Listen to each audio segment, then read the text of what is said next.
Well, that offensive stance didn't work out too well for Synergy Auto Care. The viral video got thousands of comments and reactions.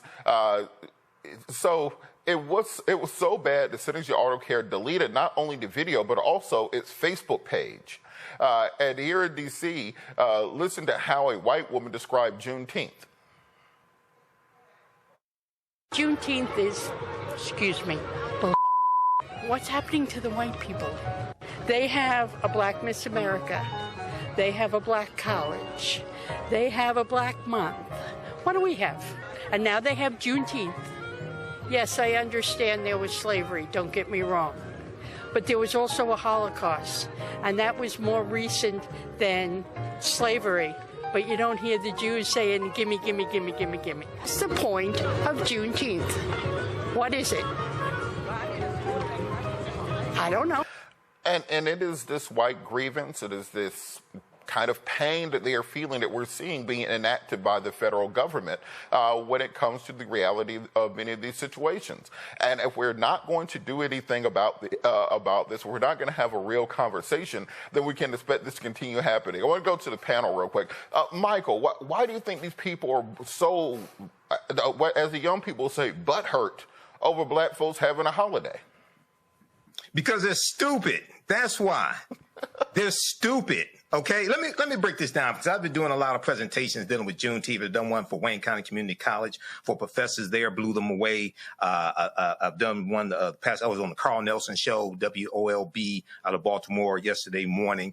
Juneteenth is an opportunity to force into a national conversation a history that Republicans and state legislatures are passing laws to suppress the teaching of that history, and you have an attack from the federal government as well on African American history also. So Americans are very ignorant of history. First of all, if we deal with this, Juneteenth first of all, goes back to 1866, and African Americans have been celebrating that since 1866. Okay, Major General Gordon Granger delivering General Order Number 3.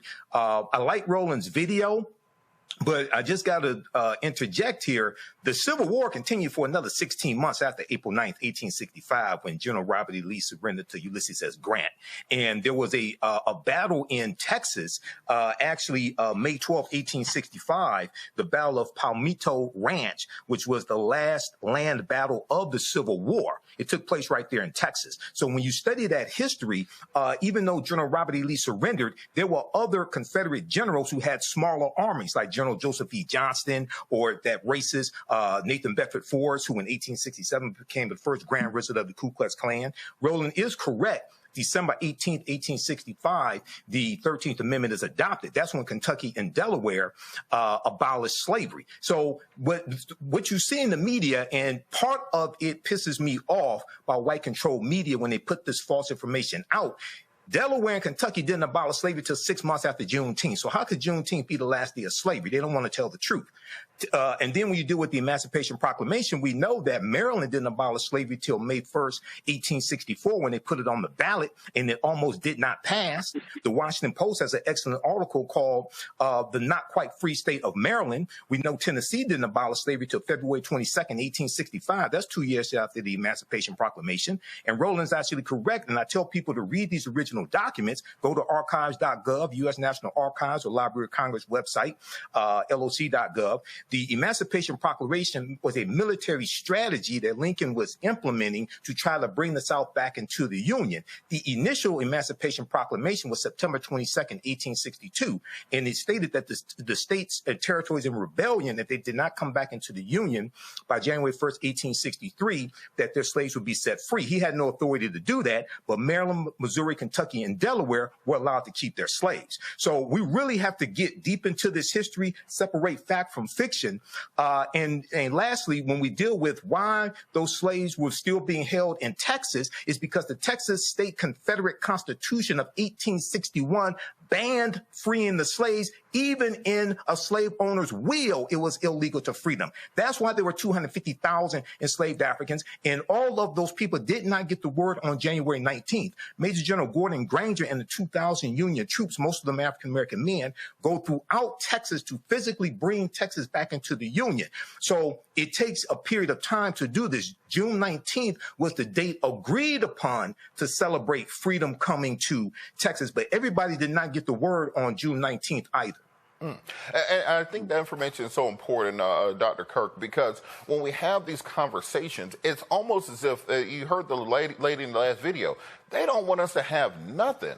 Why do you think that it goes that deep, or we can't even honor a symbolic date? It's not like we're saying, let's celebrate Nat Turner's birthday. Let's celebrate the Stono Rebellion. Let's celebrate John Brown. Let's have Haitian Independence Day where we celebrate. We're celebrating Juneteenth. Why do you think the hatred goes so deeply?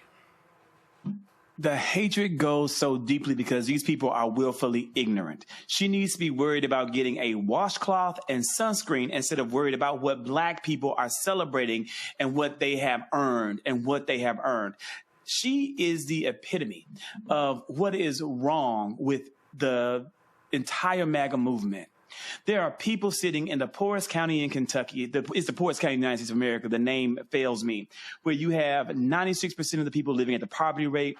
90+% of them lack health insurance, but over 98% of them voted for Donald Trump because they are more concerned about Black people not having something that they themselves choose to also not have. She has her priorities all misconstrued. But it's not only her. It also goes back to the president, the man who's sitting in the White House, who initially proposed a holiday, but who then, as we saw from Roland's video, came out and said that it was too many unpaid days off. While this man takes unpaid weekends every single weekend and golfs at Mar-a-Lago, while he should be instead worried about how to de-escalate the Middle East. And I just wanted to make sure that your viewers know that while on yesterday, Donald Trump came out and said that we don't deserve a Juneteenth, that this is a holiday that should not be celebrated in America, the former president of the United States, Joseph Robinette Biden, who is battling prostate cancer, got on a plane, flew to Galveston, Texas to celebrate Juneteenth at a Black church with the people of Galveston, Texas, with the mother of Juneteenth and the people that brought this holiday to light and who fought this holiday. I just want to make sure that everyone knows that too, because it's a tale of two presidents and two different ways they're trying to approach this holiday. Well, elections matter. Matt, right, real quick before we go to break.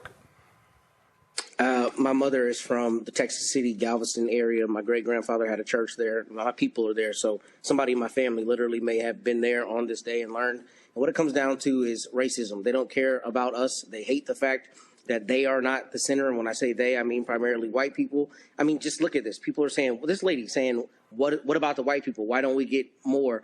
And it's crazy because in this country where chattel slavery is the country's original sin, and, you know, it's clearly a day of independence, they are miffed by the idea that anything would come in and affect July 4th being their Independence Day. It's purely racism. There's no other way to say it. And, you know, announcing it on that day or posting it on Truth Social on that day is purposeful. But I don't think there's any euphemism or any intellectualizing hate. That's all this is. This is hate. And I think we're very soon going to be back in the point where it is okay to say the N-word openly because you see MAGA increasing that rhetoric and fomenting that hate, and I think we're sliding towards that place. So that's where we are. You're absolutely correct. All right, we're going to go to a quick break. We're going to keep this conversation going on the other side. You're watching Roland Martin Unfiltered, streaming live on the Black Star Network. Did you know that the Washington Monument is based upon an ancient African structure called a tekken that comes from the mythology of Asar, Arset, and Heru, who the Greeks called Osiris, Isis, and Horus? Did you know that the panther deity Bast in the movie Black Panther and Wakanda Forever comes from an ancient African deity, a neter in ancient Egypt, ancient Kemet, called Bastet? Did you know that there were 17 pyramids found buried underneath Egypt around 2011? Also, the city of Memphis, Tennessee. What's the relationship between Memphis, Tennessee and Memphis in ancient Egypt?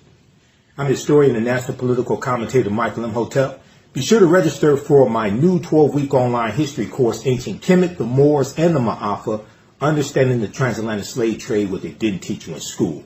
Kemet is one of the original names for Egypt. We deal with thousands of years of history and what leads up to the transatlantic slave trade taking place. Did you know that the word Wakanda is a real word? We find it in the Kikongo language, which is a Bantu language, but we also find it in the Omaha Ponca and Sioux Indian Native American languages. My class starts up Saturday, March 1st, 2025, 4 p.m. Eastern Standard Time. This is a 12-week online history course. We do the sessions live. All the sessions are archived and recorded. We deal with thousands of years of history and what leads up to the transatlantic slave trade taking place. When we talk about the transatlantic slave trade, we can't start our studying of the history in 1619 in Hampton, Virginia, or in Jamestown. We can't start in 1441 with the transatlantic slave trade starting with the Portuguese. We have to deal with thousands of years of history that leads up to the transatlantic slave trade taking place. We'll deal with the 800-year occupation of Europe by the Africans known as the Moors, who take the teachings from the Nile Valley region of Africa